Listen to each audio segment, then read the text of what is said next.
ensemble pour cette dernière réunion de ce séminaire. Je voudrais lire un texte qui n'est pas franchement en rapport avec la méditation que nous aurons dans quelques secondes, mais je vous lis ces quelques versets dans le livre du prophète Ésaïe. Pourquoi dis-tu Jacob? Pourquoi dis-tu Israël? Ma destinée est cachée devant l'Éternel, mon droit passe inaperçu devant mon Dieu.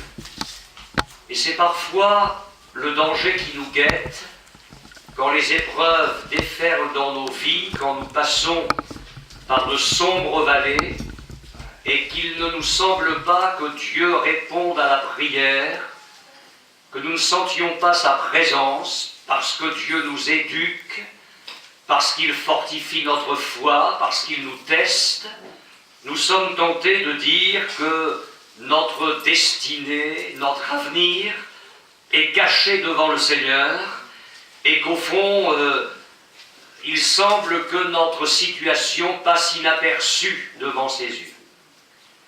Et le Seigneur peut s'adresser à nous dans ces moments-là pour nous dire, mais pourquoi est-ce que tu réagis de cette manière? Pourquoi est-ce que de telles questions s'agitent au-dedans de ton cœur? Ne le sais-tu pas? Ne l'as-tu pas appris? C'est le Dieu d'éternité, l'Éternel, qui a créé les extrémités de la terre. Il ne se fatigue point, il ne se lasse point. On ne peut sonder son intelligence. Il donne de la force à celui qui est fatigué. Amen. Amen. Et il augmente la vigueur de celui qui tombe en défaillance. Et ce sont des promesses qu'il faut serrer dans notre cœur, parce que ce Dieu-là est notre Dieu, et il n'a pas changé. Il dit, je suis l'Éternel, je ne change pas.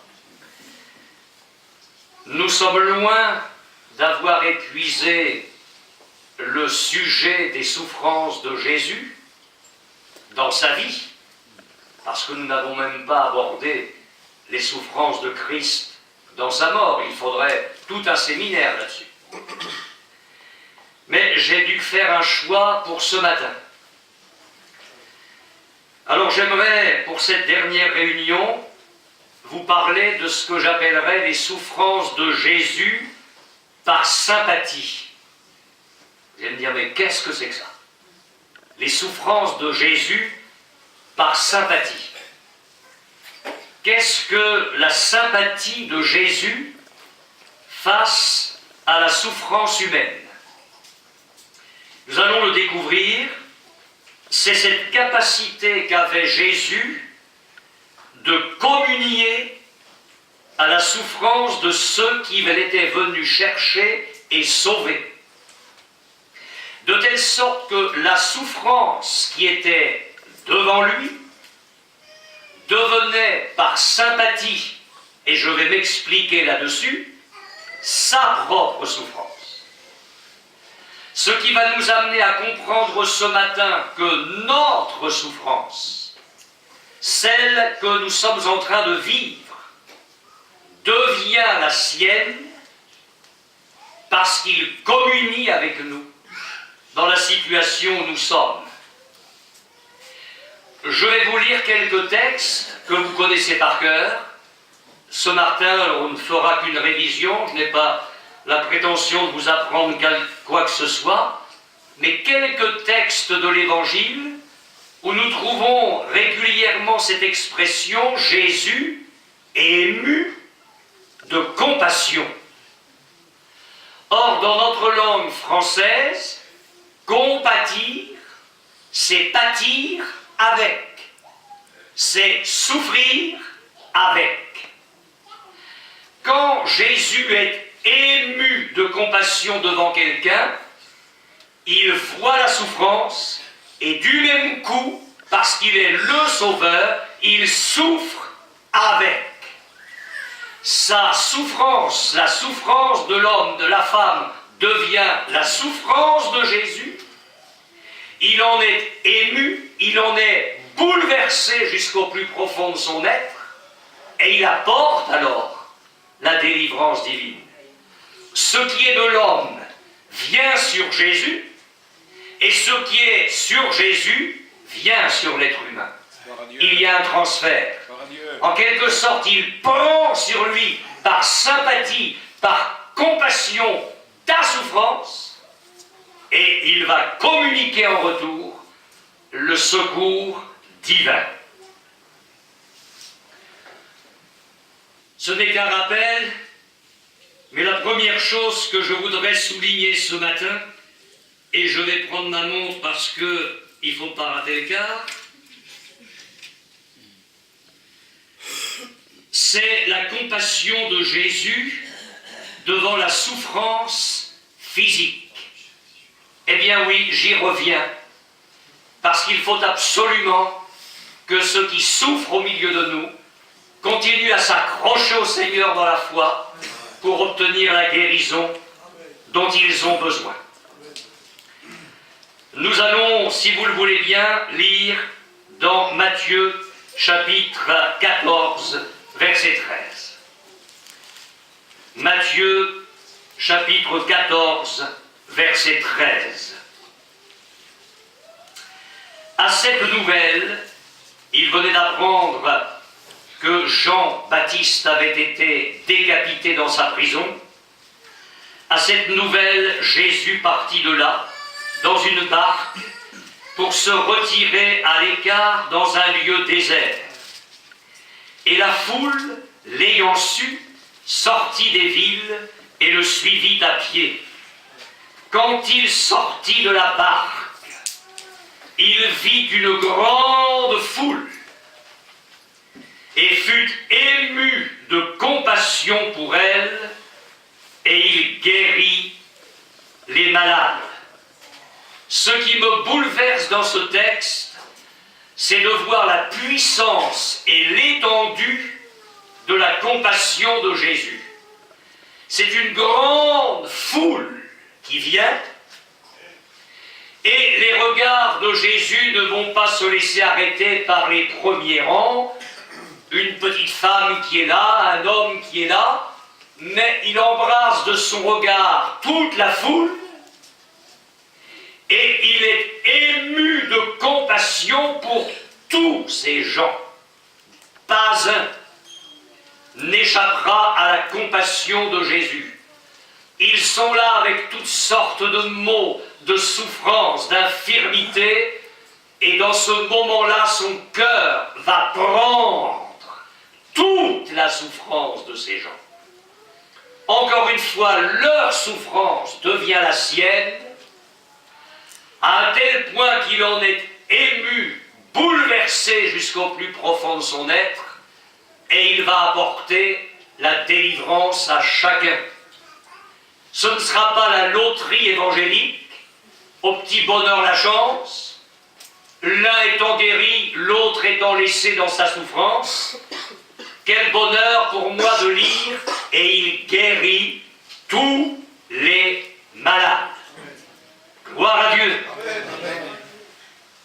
Ailleurs dans l'évangile de Matthieu, alors que Jésus sort de Jéricho, il y a au bord du chemin 2 aveugles. Matthieu précise bien 2 aveugles. Ils entendent la foule passer. On leur dit que c'est Jésus de Nazareth qui passe. Les 2 se mettent à prier. Il n'y en a pas un qui dit à l'autre, tu vas à la réunion pour moi, ou un qui dit à l'autre, surtout tu pries bien pour moi et tu crois pour moi. Les 2 prennent leurs responsabilités. On ne peut pas vivre à la remorque de la foi des autres, il faut chacun faire une démarche personnelle. Donc les 2 prient de tout leur cœur. La foule les reprend pour les faire taire. Mais quand la souffrance est là dans le cœur, rien ne peut arrêter un homme de prier. Alors il prie plus fort. Jésus s'arrête. Et il dit, appelez-le. Non, appelez-les. Les 2 sont dans le besoin. Il ne va pas s'intéresser à un en laissant l'autre de côté. Appelez-les. Les deux aveugles s'approchent de Jésus. Il ne dit pas à l'un, que veux-tu que je fasse? Il dit, que voulez-vous que je vous fasse? Seigneur, que nos yeux s'ouvrent. Et l'Évangile dit, ému de compassion.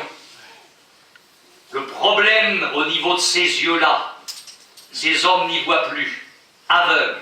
Leur souffrance devient la souffrance de Jésus. Ému de compassion, Jésus toucha leurs yeux, et aussitôt, ils recouvrèrent la vue et le suivirent. Vous connaissez ce texte dans l'évangile de Marc. Un lépreux s'approche, tombe à genoux aux pieds de Jésus, fait une prière très courte, très simple, mais instante, puissante, pleine de foi, pleine de soumission aussi. Seigneur, si tu le veux, tu peux me rendre pur. Et je lis Marc 1, 41, Jésus, ému de compassion, étendit la main, le toucha et dit, je le veux, sois pur. La lèpre de cet homme devient la lèpre de Jésus. Il est ému de compassion. Il souffre avec le lépreux. Et il fait ce que personne n'aurait osé faire, il touche le lépreux. Ce n'est pas la lèpre qui va contaminer Jésus, c'est la santé divine qui va pénétrer le lépreux, qui est purifié à l'instant même. Celui qui peut le plus peut le moins. Il peut toucher ton psoriasis, il peut toucher ton eczéma, il peut toucher tous tes problèmes de peau, parce qu'il est celui qui purifie le lépreux.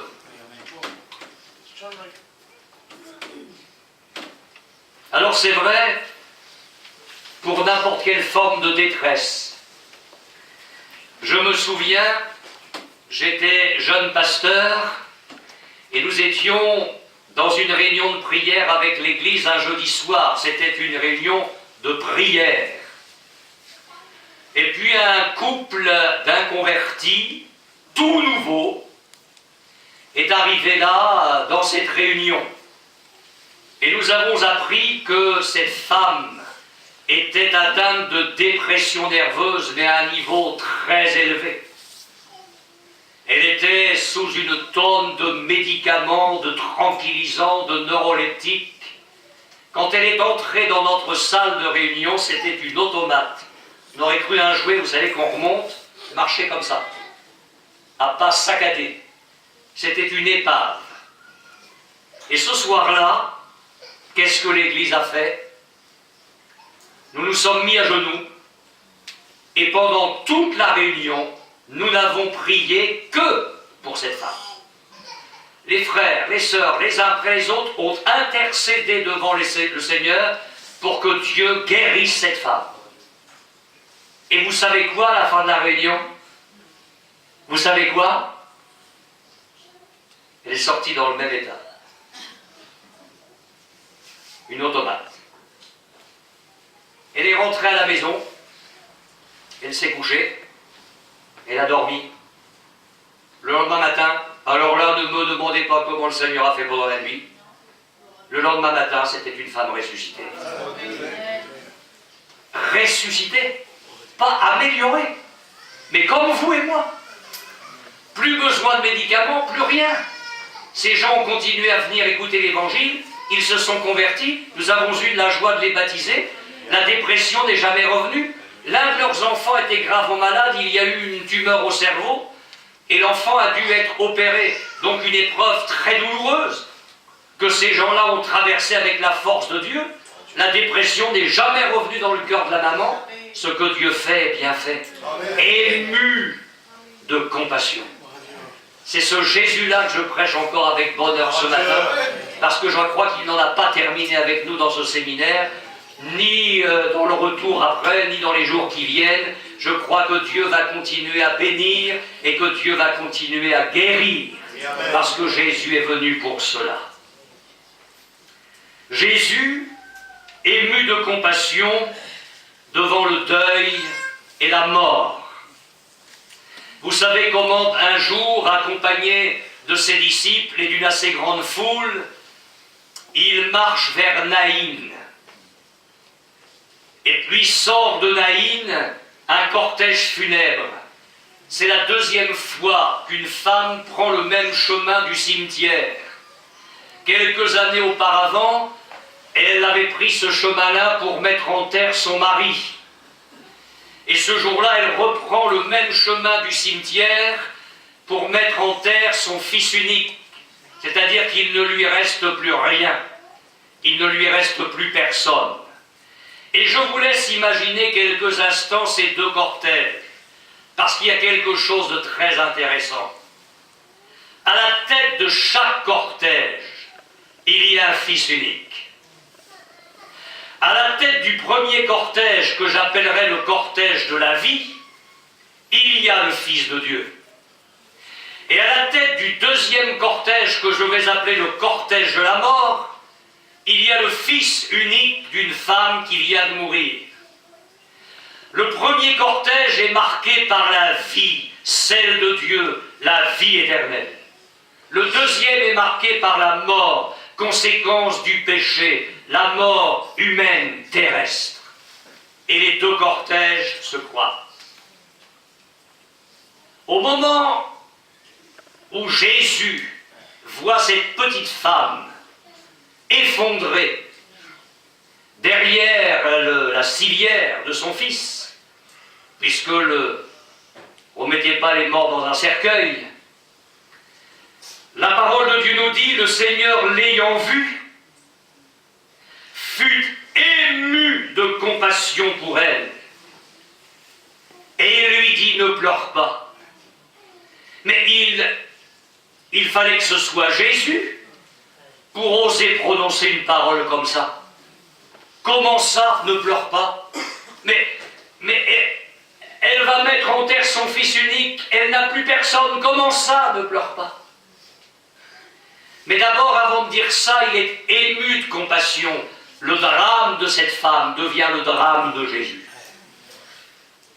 Le deuil de cette femme devient le deuil de Jésus. Je ne sais pas si nous pouvons comprendre ça, mais c'est ça la réalité. Il souffre avec elle. Les larmes de cette femme deviennent les larmes de Jésus. Ému de compassion, il lui dit, ne pleure pas. Et là encore, il fait quelque chose qui ne se fait pas. Il touche le cercueil. Ce qui le porte s'arrête, et la vie va parler à la mort. Le Fils parle aux morts. Le Fils de Dieu parle au Fils humain. Le Fils vivant parle au Fils mort. Jeune homme, lève-toi, je te le dis. Alors là, l'oreille, je ne peux pas vous l'expliquer, mais je l'ai dit ailleurs, Dieu ne m'a pas appelé à expliquer l'évangile, mais à le proclamer. Amen. Après, Dieu, lui, il fait ce qu'il a à faire derrière sa parole. La vie est venue dans ce jeune homme qui était mort. Il ouvre les yeux, son organisme est saisi par la vie divine, passe dans tout son être, dans tous ses membres, il s'assied. Il se met à parler, je ne sais pas ce qu'il a dit, mais il s'est mis à parler, et c'est Jésus qui l'a rendu à sa mère. Alors moi, je ne suis pas quelqu'un de très sentimental quand il faut parler de l'Évangile, parce que je me méfie de l'âme et de l'esprit. Et on va rester sur le terrain de l'esprit, on va éviter le sentimentalisme. Mais quand même, j'essaie d'imaginer ce qui s'est passé dans ces secondes-là, entre la maman et le fils. Et je me dis, mais est-ce qu'ils sont quand même allés au cimetière après? Pourquoi faire? Quand nous croisons la route de Jésus, nous, on change de route. Et le cortège de la mort a été englouti par le cortège de la vie. Et des deux cortèges, il n'y en a plus qu'un seul, le cortège de Jésus. Il englobe la mort, il triomphe de la mort, il triomphe des deuils, il triomphe des larmes, il triomphe de nos gouffres. Il est ému de compassion. quand il se trouve devant le tombeau de Lazare et qu'il voit Marie effondrée en larmes, Jésus, la voyant pleurer, elle et les Juifs qui étaient venus avec elle, frémit en son esprit. Remarquez bien qu'il n'est pas dit qu'il a frémi dans son âme, mais dans son esprit. C'est une tristesse spirituelle. C'est pas une tristesse sentimentale. C'est pas une tristesse psychique, humaine, c'est pas de la sensiblerie. La tristesse de Jésus s'est située à un niveau très spirituel. Il a frémi en son esprit et il fut tout ému. Et il dit, où l'avez-vous mis? Seigneur, lui répondirent-ils, viens et vois. Et vient le plus court verset de la Bible. Jésus pleura, ému de compassion.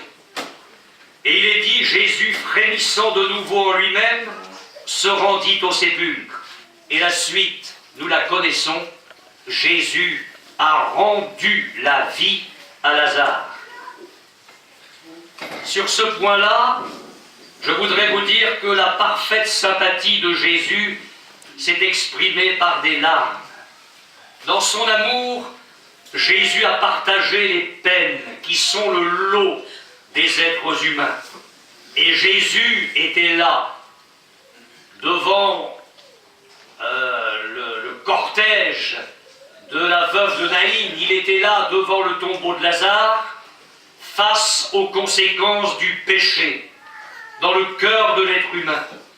Jésus était face à la mort, à la ruine, dans laquelle la créature a été plongée par la désobéissance. Et vous imaginez quelle sympathie et quelle souffrance dans le cœur de Jésus, parce que nous parlons bien des souffrances de Jésus. Et dans son amour parfait, Jésus a partagé nos peines au milieu de nos deuils. Alors je ne dis pas que le Seigneur va ressusciter tous les morts, et je suis en train de vous dire ces choses pour vous convaincre que dans vos larmes, Jésus pleure avec vous. Je crois ça. Vos larmes deviennent les siennes. Votre cœur brisé devient le sien. Et il est capable, comme nul autre, d'apporter la consolation. C'est lui qui guérit les cœurs brisés. C'est lui qui sèche vraiment les larmes et qui peut mettre une joie surnaturelle, inexplicable, là où il y a une détresse profonde. Je voudrais vous parler de la compassion de Jésus devant la souffrance morale et spirituelle. Matthieu 9, 36. Voyant la foule, il fut ému de compassion pour elle, parce qu'elle était languissante et abattue, comme des brebis qui n'ont point de berger.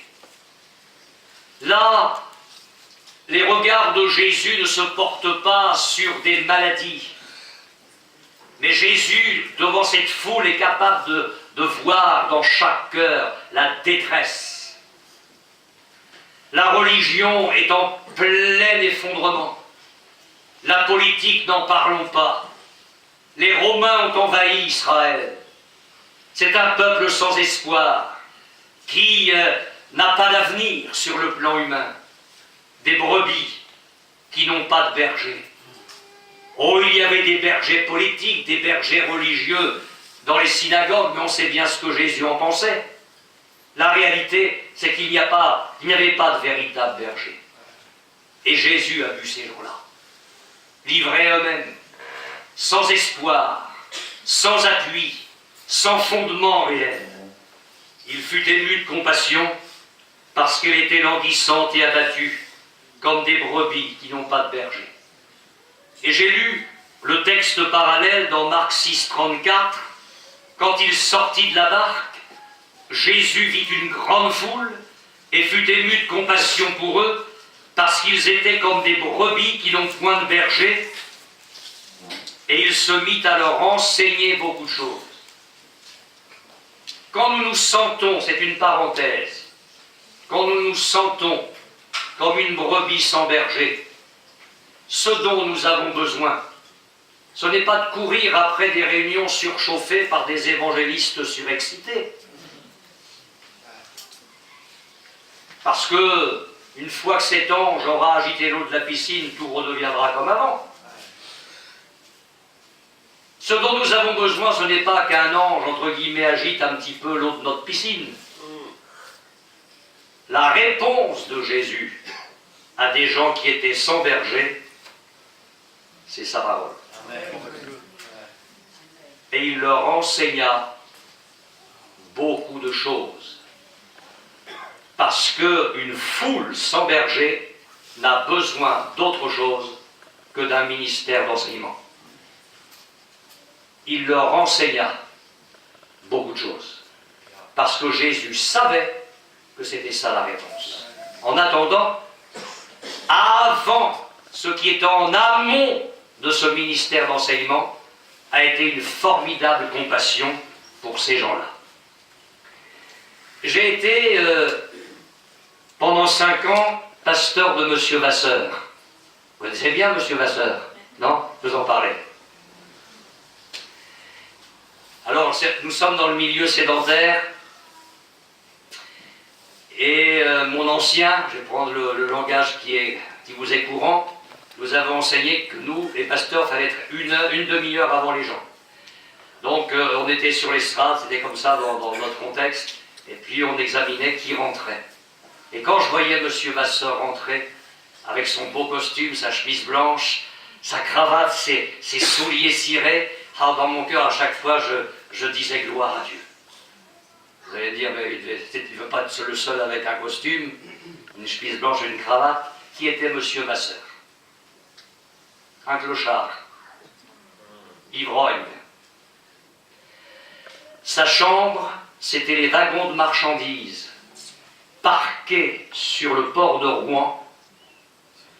Et M. Vasseur attendait que la nuit soit tombée pour choisir un wagon de marchandises vide et aller y dormir. C'était sa nuit, et le jour, c'était la bouteille et sa vie de clochard. Puis un jour, petite chrétienne de notre église rencontre M. Vasseur et lui parle de Jésus. Elle lui dit, vous savez, on n'est pas des animaux, on ne marche pas 4 pattes. Et vous savez pourquoi on est seulement sur 2 pattes? Pour pouvoir lever les yeux vers le ciel. C'était de l'évangélisation, une petite bonne femme de notre église, qui allait parler de Jésus à sa manière. Alléluia, Amen. Et le clochard Vasseur est arrivé aux réunions. Puis là, il a rencontré un Christ, ému de compassion. La détresse de M. Vasseur est devenue la détresse de Jésus. Il est descendu jusque dans ses haillons, dans son wagon de marchandises. Et il en a fait un autre homme. Amen. Une nouvelle créature. Un chrétien magnifique.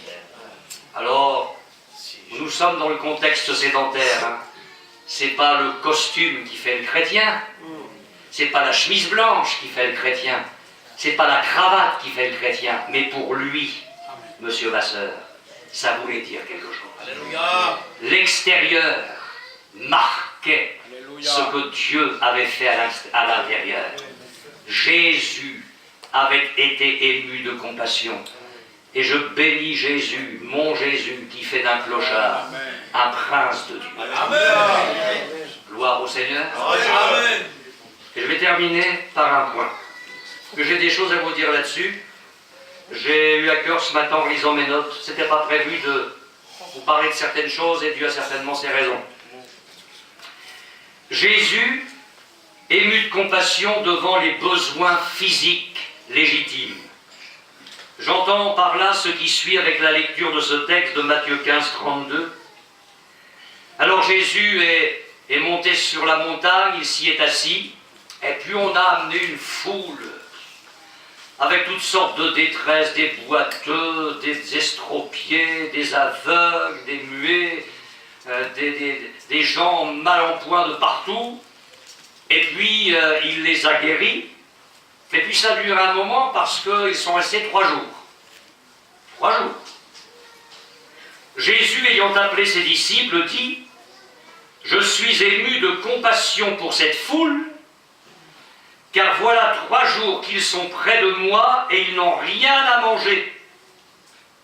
Je ne veux pas les renvoyer à jeun, de peur que les forces ne leur manquent en chemin. C'est curieux, mais la faim dans l'estomac de ces gens est devenue la faim de Jésus. Mais oui. Jésus a été ému de compassion parce que ça faisait 3 jours qu'ils étaient là près de lui et ils n'avaient rien à manger.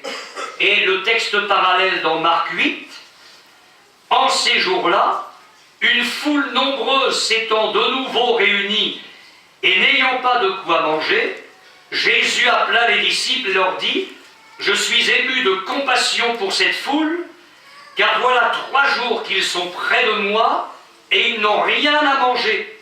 Si je les renvoie chez eux à jeun, les forces leur manqueront en chemin, car quelques-uns d'entre eux sont venus de loin. » Je vous lis ça parce que vous n'allez pas manger ce midi et vous allez rentrer en car sans manger. Non, c'était pour sourire.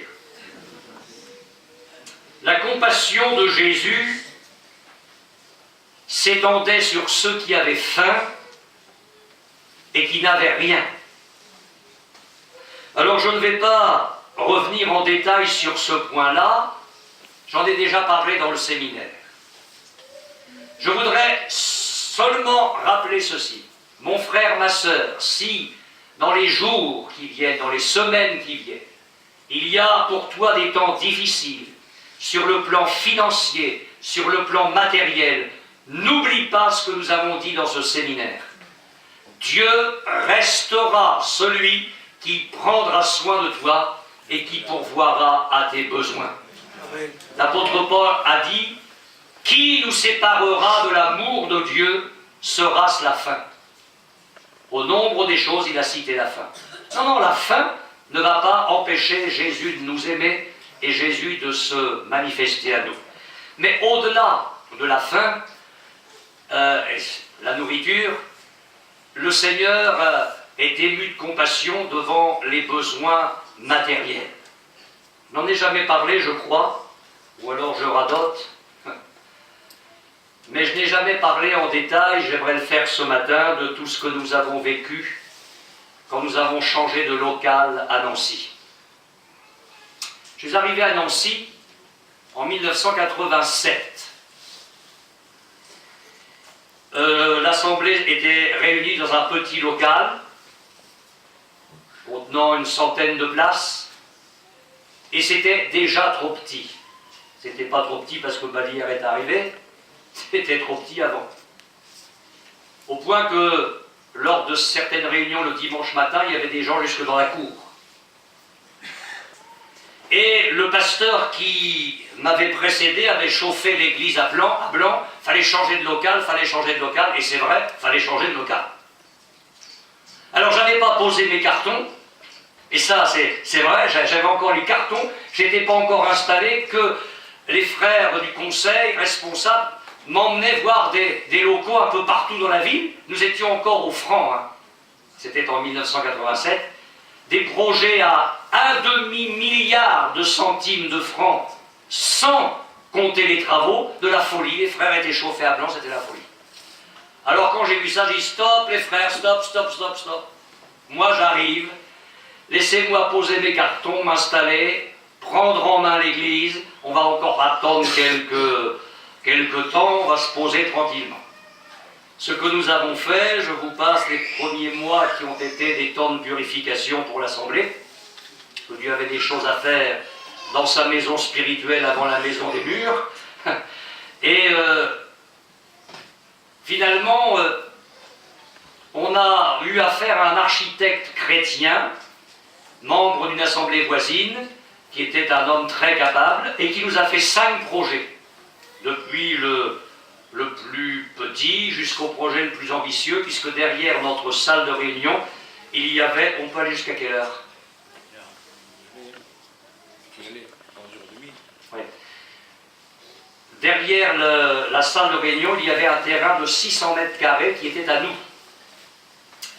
Alors, l'architecte a fait le projet aussi le plus ambitieux, c'est-à-dire un peu pratiquement raser la salle qui existait et de construire un petit amphithéâtre, on va dire, en prenant le terrain derrière. Et on a fait voter l'Assemblée sur les 5 projets. Et à la quasi-unanimité, l'Assemblée a voté pour le projet le plus ambitieux, ce qui était le plus raisonnable, parce que changer pour avoir pas beaucoup de place en plus, c'était pas la peine. Alors l'architecte a commencé à tracer ses plans. Les jours ont passé, et vous savez, il y a un texte de la Bible qui dit que la paix de Dieu arbitre dans nos cœurs. Le texte exact, c'est ça. La paix de Dieu arbitre dans nos cœurs. Et je ne pouvais pas l'expliquer, mais plus les jours passaient, moins j'avais la paix. L'architecte, qui était à quelques dizaines de kilomètres, n'osait pas me le dire, mais avait le même trouble dans le cœur. On en a parlé plus tard. Et j'aime pas quand je n'ai plus la paix de Dieu. Et puis un lundi matin, un frère du conseil d'administration de notre église me téléphone. Monsieur Vallière, est-ce que vous avez lu l'Est républicain d'hier? Alors c'est le quotidien, vous savez, le grand quotidien, l'Est républicain. Je le lis jamais, encore moins le dimanche. Ben écoutez ça. À vendre, vaste local, pouvant servir d'entrepôt, de hangar, de lieu de réunion, de lieu de culte. J'ai dit pardon? Vous pouvez me relire ça? C'était grand comme un timbre-poste. Je téléphone, l'agence était à Metz. Je tombe sur une secrétaire. Je dis voilà, excusez-moi, je vous téléphone suite à la petite annonce dans l'Est républicain. Pourquoi vous avez marqué que ça pouvait servir de lieu de culte? Alors écoutez bien, hein. Quand Dieu nous fait un clin d'œil, c'est un gros œil. Hein. Ah oui, parce qu'il est grand. Hein. Parce que, m'a-t-elle dit, nous avons entendu parler d'une communauté à Nancy qui cherche un lieu de culte et nous pensons que ça pourrait leur convenir. C'était inouï, ça. Inouï. En plus, c'était pas dans la ville de Nancy. Elle était à Metz. Je téléphone au secrétaire, à l'architecte, et je dis, écoutez, si vous avez quelques heures, venez avec moi cet après-midi, il y a quelque chose à voir. Et nous voilà arrivés. L'après-midi, avec mon frère architecte, c'était une supérette qui avait fait faillite. Alors une entrée vitrée jusqu'au plafond, un immense rectangle, et à peine là, ce témoignage du Saint-Esprit, c'est là. C'est là. Donc on entreprend les démarches. Je vais me renseigner au cadastre, au plan d'occupation des sols. Et puis, évidemment, c'était un supermarché, mais transformé en lieu de réunion accueillant du biblique, il fallait une issue de secours. Or, il n'y avait que l'entrée. Il fallait percer le mur du fond. Derrière, il y avait un petit terrain qui donnait sur un petit immeuble avec un couloir et qui donnait sur la rue parallèle à la rue de notre église, enfin, de ce que serait notre église. D'ailleurs, c'est rue du Placieux. Ça veut dire, c'est contracté, c'est la rue de la Place aux Cieux. Vraiment, tout y était, voilà. Alors, je me renseigne parce qu'il fallait pouvoir percer notre mur du fond et avoir l'autorisation en cas de coup dur que toute notre église passe par cette porte, passe par le terrain qui n'était pas à nous, passe par le couloir de l'immeuble pour se retrouver dans la rue en face. Et là, j'apprends au cadastre que l'immeuble appartient, j'ai oublié le nom, alors excusez-moi, on va l'appeler Miguel, je ne sais pas pourquoi je dis ça, hein, à Monsieur Miguel. Donc il fallait que j'aille voir Monsieur Miguel pour qu'il me donne l'autorisation de percer mon mur et que nos fidèles passent par le petit terrain, le couloir de son immeuble et se retrouvent dans la rue en face s'il y avait eu un coup dur, un incendie ou je ne sais pas quoi. Je vais un matin devant cet immeuble, il y avait 3 entrées Et puis je vois, je crois que c'était l'entrée du milieu, effectivement, Monsieur Martin, je sonne, personne ne répond, parce qu'on ne pouvait pas entrer dans cette cage d'escalier si personne n'ouvrait. Donc je m'apprêtais à repartir, et je vais vous le dire comme je l'ai vécu, hein. C'est de la folie. Quand on a un Jésus ému de compassion, on touche le domaine de la folie de Dieu. Amen. Je m'apprête à repartir, et le Saint-Esprit me dit, alors c'est pas le même nom, excuse-moi, hein, Monsieur Miguel, c'est la petite grand-mère qui arrive là. Comme ça. Et dans ces cas-là, vous demandez si vous n'êtes pas un petit peu cinglé, quoi. Monsieur Miguel, c'est la petite grand-mère qui arrive là. Donc je change d'entrée, je me bloque contre l'entrée à côté, et je vois la petite grand-mère avec sa canne, son panier de provisions qui passe devant moi, et qui effectivement, déjà c'était un bon point, s'arrête à l'entrée où j'avais sonné. Je m'approche, et je lui dis, pardon madame, est-ce que vous connaîtriez Monsieur Miguel dans l'immeuble? Elle me dit, je suis Madame Miguel. Je suis veuve. Monsieur Miguel, c'est la petite grand-mère. Je suis veuve. Alors je lui dis, je suis pasteur. Oh non, non. Je dis, attendez, excusez-moi. Je suis pasteur. Notre église est trop petite, avenue de Boufflers. Je suis en projet d'acheter la supérette derrière. J'aurais besoin de parler avec vous. Bah, montez. On monte, et puis on pousse la porte de l'appartement. Veuve d'un officier de marine, vous auriez vu l'appartement, le mobilier et tout, c'était quelque chose. Et là, j'ai fait comme Néhémie devant Asperus, j'ai prié dans mon cœur très vite. Hein. J'ai dit, écoute Seigneur, on ne va pas tourner autour du pot, ça passe ou ça casse, mais j'y vais franchement.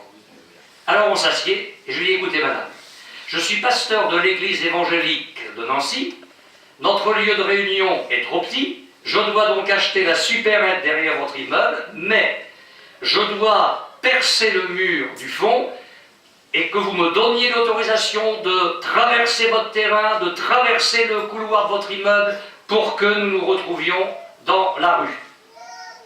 Alors il faut savoir que, juste dans la petite conversation qu'on avait eue avant, j'apprenais que c'était une catholique jusqu'au bout des ongles et qui ramassait même le denier du culte pour le curé. C'était pas gagné, hein.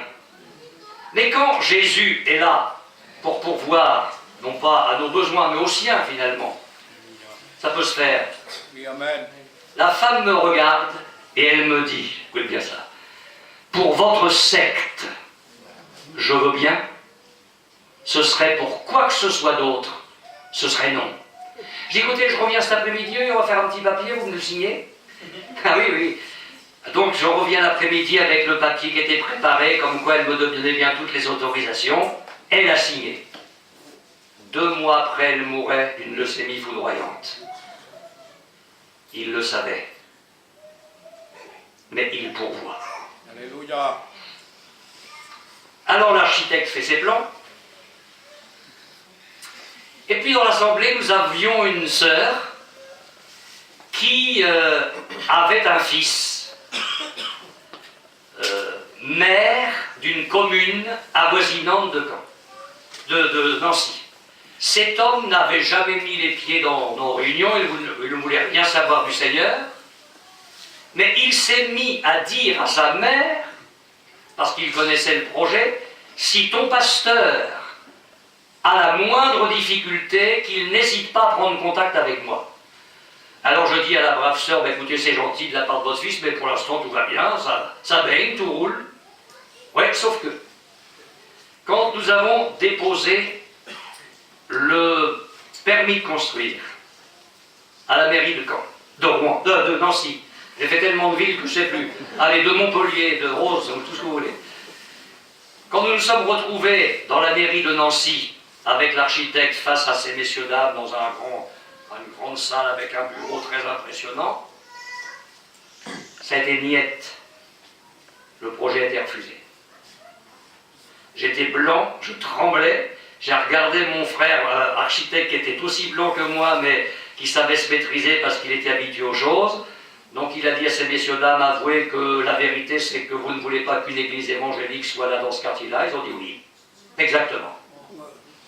Donc nous sommes repartis comme ça marchait bien, et d'un seul coup, paf. Je téléphone à la sœur, et je crois que je vais avoir besoin de votre fils. Ah oui, tu avais prévu la solution avant le problème. Alors je téléphone à monsieur le maire, et je lui dis ça coince. Alors je ne vais pas vous donner le numéro parce que je ne me rappelle pas du numéro, hein. Je vais inventer les choses. Il m'a dit écoutez, vous allez faire une lettre recommandée avec accusé de réception à la mairie, et vous allez leur demander qu'ils veuillent bien vous envoyer le formulaire 212-52. Je dis n'importe quoi. Hein. Je m'exécute dans la foulée, je fais ma lettre, je demande le formulaire 212-52 que je reçois, que je remplis, et 15 jours après, on avait l'autorisation. Je ne sais pas qu'est-ce que c'était que ce dossier magique. Je ne sais pas si c'était pour faire peur, j'en sais rien, mais toujours ça. Est-il que 15 jours après, c'était oui. La salle de Nancy est une salle magnifique, parce que ce frère architecte était vraiment un homme, c'est un artiste, il a fait une salle magnifique. Nous n'avions pas de parking. C'est une salle qui peut accueillir entre 300 et 400 personnes.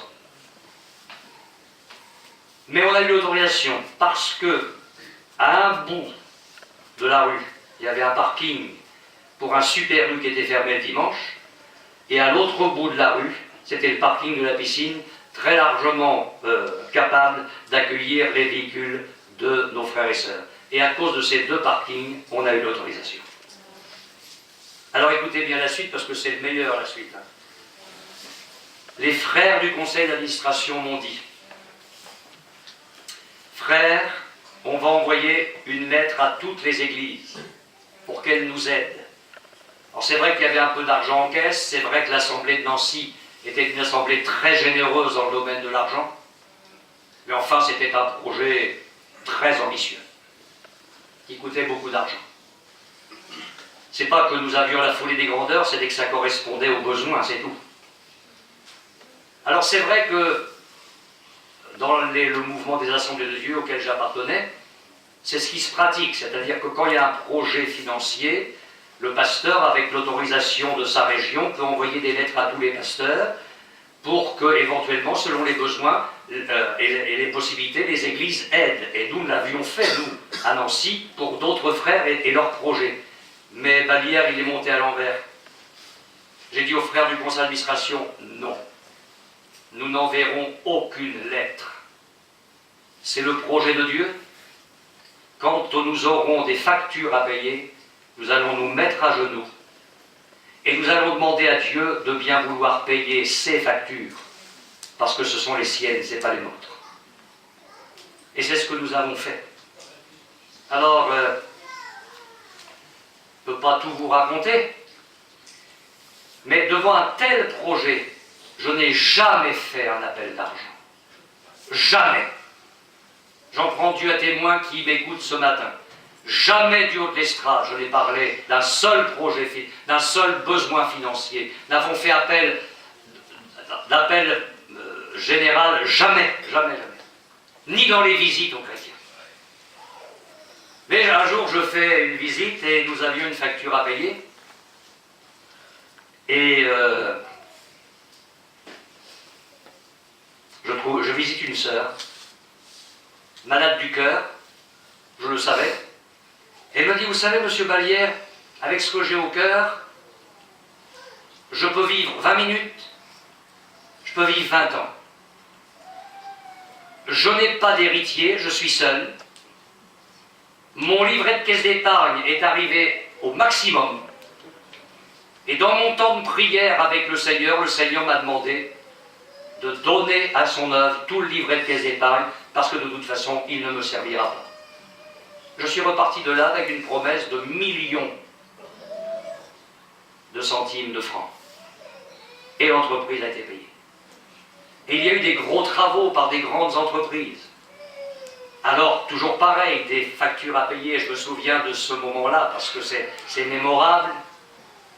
Un dimanche après-midi, un homme était là dans la salle, et il vient me voir, il dit, j'aimerais vous parler, alors on parle. Et il me dit, voilà, monsieur Vallière, moi je ne connaissais pas mon nom, le pasteur, il m'a dit, Vous ne me connaissez pas, je suis rétrograde, j'ai été baptisé, mais j'ai abandonné le Seigneur pendant des années. Je reviens, j'aimerais revenir vers Dieu. Je lui dis, écoutez, c'est avec joie, nous vous accueillons, pas de problème. Les réunions sont publiques, venez, on est heureux de vous accueillir. Donc cet homme revient, continue à venir. Et au bout de quelques semaines, courtes semaines, il redemande un entretien. Et il me dit, vous savez, Dieu m'a parlé. Et il m'a demandé de bien vouloir payer mes dettes envers lui. Dieu m'a demandé de lui rendre la dîme dont je l'ai frustré tous les dimanches pendant toutes les années où j'ai abandonné sa maison. C'était pas moi qui avais demandé, c'était le Saint-Esprit qui était en train de régler ses comptes. J'ai dit, écoutez, ça c'est votre affaire entre Dieu et moi, ça ne me regarde pas, c'est gentil de me le dire. Le dimanche qui a suivi, parce que nous avions un tronc au fond de la salle, les gens pouvaient mettre de l'argent dans ce tronc. Le dimanche après-midi qui a suivi, j'ai retiré des liasses de billets. Et nous avons pu payer l'entreprise, sans jamais demander un centime à l'église. Parce que Dieu, je ne sais pas pourquoi le trésorier me regarde drôlement bien. Là. Depuis des minutes, il est attentif, vous ne pouvez pas savoir. Notre Dieu est magnifique. Magnifique. Mais attendez, je vous en raconte encore une, puis je termine. Donc on a fait cette salle, on a abattu le mur du fond parce que c'était un mur porteur, c'était des gros travaux, on a construit des cabines de baptême derrière. Ce qui fait que les cabines sont en dur là-bas, les frères et sœurs se mettent en tenue de baptême, se réhabillent, mais tout est derrière, c'est magnifique. Contigu au supermarché, il y avait une maison, F5 je crois, c'est F5 4 chambres, mais bon, là, on n'était pas particulièrement intéressé pour acheter la maison, on était sur le supermarché. Un jour, j'ai besoin de voir cette locataire, là dans la maison qui était dans la cour de la supérette. Elle m'a reçu, il faut voir, comme un chien dans un jeu de quilles, parce que la société lui avait demandé de bien vouloir dégager. Et elle pensait que c'était moi qui étais derrière ça pour qu'elle s'en aille. Mais j'ai dit, mais écoutez, je la prends, c'est vous qui me la prenez. La société lui a demandé de dégager, parce qu'ils se sont dit, en cas de vente, qui achètera la maison qui touche une église? Personne ne voudra venir habiter là. Ce qui fait qu'avec la grâce de Dieu, on a pu acheter la maison qui est devenue le logement du pasteur. Quand il y a un changement de pasteur, en principe, c'est le nouveau pasteur qui occupe ce logement-là. Enfin, cette maison-là, il y a 4 chambres. Mais nous n'avions pas de salle pour l'enseignement de nos enfants. Et dans mon ministère, l'enseignement de l'enfant dans le cadre de l'Église, c'est une priorité. C'est une priorité parce que nous formons, si le Seigneur tarde, l'Église de demain. Donc mon épouse et moi, et dans ce domaine-là surtout mon épouse, c'est beaucoup investi dans les programmes d'enseignement au niveau des enfants. Mais nous n'avions pas de local. Or, contigu à la supérette, il y avait des bureaux, rez-de-chaussée et à l'étage, des superbes salles grandes à louer. Je me renseigne et je vais voir le propriétaire des bureaux. Et je lui dis, voilà, je suis pasteur, et je recommence ma petite musique. Je dis, je voudrais acheter les bureaux. Ah non, monsieur le pasteur, non. Je les loue, mais je ne les vends pas. Je dis, mais écoutez, non, n'insistez pas. Alors j'en parle à l'église, on se met à genoux et on prie. Ah oui, c'est la seule façon. Je retourne voir le propriétaire, avec une certaine audace, parce qu'il fallait oser quand même, et je lui dis, écoutez, monsieur, je voudrais acheter vos bureaux. Il m'a dit, je vous ai dit que non. Je ne les vends pas, je les loue, mais c'est non. Je retourne vers l'église et on prie. On dit, Seigneur, il faut qu'il lâche la prise, il faut qu'il capitule. Et l'église intercède. Et je retourne une troisième fois. Vous voyez, le veuf importun de la parabole, maintenant c'est moi. Et je vois ce bonhomme et je lui dis, monsieur, écoutez, je voudrais acheter. Il me dit, écoutez, je suis propriétaire de ces bureaux, mais vous avez remarqué qu'il y a aussi une maison juste à côté, là. Alors je vends l'ensemble. Ah, je dis, non, mais moi je ne vais pas devenir... je ne me lance pas dans l'immobilier. Moi, j'achète pas la maison, j'achète que vos bureaux. Il dit, non, non, c'est tout ensemble. Je dis, non, non, monsieur, j'achète que vos bureaux. Eh ben, achetez-les. Et on a acheté les bureaux. On a percé le mur et on a des salles magnifiques pour les enfants. Dieu a su pourvoir parce que je crois à ce Jésus de l'Évangile Alléluia. qui, ému de compassion, a multiplié 5 pains et 2 poissons pour à peu près 25 000 personnes. Alors vous savez, quand il faut débloquer quelques millions d'euros pour une salle parce que c'est le besoin de son œuvre, vous inquiétez pas, il est aux commandes sur le trône et il va faire tout ça. D'ailleurs, je ne sais pas pourquoi je vous dis tout ça, mais je vous le dis. Voilà. Parce que nos soucis, nos besoins légitime sur le plan matériel, l'amène à être ému de compassion. Alléluia. Ça devient son problème à lui. Et quand on ne cherche pas des combines humaines, des solutions humaines, mais qu'on a affaire directement au trône là-haut, on n'est jamais, jamais déçu. Le Dieu des corbeaux d'Élie, le Dieu de la l'huile de la veuve, reste notre Dieu. Là, je vais vous raconter encore une histoire, puis j'ai fini. J'ai oublié ça l'autre jour, je dis tiens, quand je suis rentré, j'ai oublié de leur dire ça. Quand Dieu pourvoit aux besoins physiques, je suis issu de l'église de Rouen, qui a connu, sinon le réveil, enfin, un puissant courant d'évangélisation, puisque l'œuvre, le pentecôtisme, sous l'impulsion du ministère de Douglas Scott, est parti de Rouen, juste après Le Havre, mais c'est surtout Rouen qui a été marquant. Donc dans cette assemblée de Rouen, il y avait une petite grand-mère, ça remonte à des années en arrière, puisque c'était pendant la guerre. Cette petite grand-mère avait une petite maison, et dans sa cour, un petit tas de charbon. Donc elle cherchait son charbon, puis elle se chauffait avec ça. Et la guerre a éclaté. Et au moment où la guerre a éclaté, il y avait ce petit tas de charbon. Donc elle est allée. Au fur et à mesure, jour par jour, chercher le charbon. Sauf que, pendant toutes les années de la guerre, le tas de charbon est resté le même. Tous les jours, elle a cherché dans sa cour le charbon qu'il lui fallait, et le tas de charbon n'a jamais diminué. Vous croyez ça? Oui. Vous croyez ça? Le besoin de cette petite femme était devenu le besoin de Jésus. Gloire à Dieu. Et ça, c'est notre Jésus. Amen. Alors on va se recueillir Alléluia. et le prier, lui rendre grâce pour toute sa bonté. Nous te bénissons et nous te louons, Jésus, pour tes souffrances par sympathie. Tu es celui qui compatit, qui souffre avec nous. Nos souffrances deviennent les tiennes. Nos larmes deviennent les tiennes. Nos besoins deviennent tes besoins. Et tu es celui qui alors pourvoit d'une façon que nous ne pensons même pas, que nous n'imaginons même pas, parce que tu es riche pour tous ceux qui t'invoquent. Je prie pour que tout ce qui a été partagé pendant ce séminaire console, encourage, affermisse, fortifie, renouvelle tous ceux de mes frères et sœurs qui ont bien voulu participer à ce séminaire. Que nous partions de là dans la joie, que nous partions de là dans la foi, animés, fortifiés, que nous relevions la tête, que nous puissions boire au torrent et relever la tête, confessant que dans les heures, les jours, les semaines, les mois qui viennent, tu vas bénir, tu vas élargir le chemin sous nos pas. Je te bénis pour ces 8 réunions, je te bénis pour la communion fraternelle, je te bénis pour l'amour des tiens, je te bénis pour le bien que nous nous sommes faits en leur présence. Ah Seigneur, pour toutes choses, sois glorifié. Amen.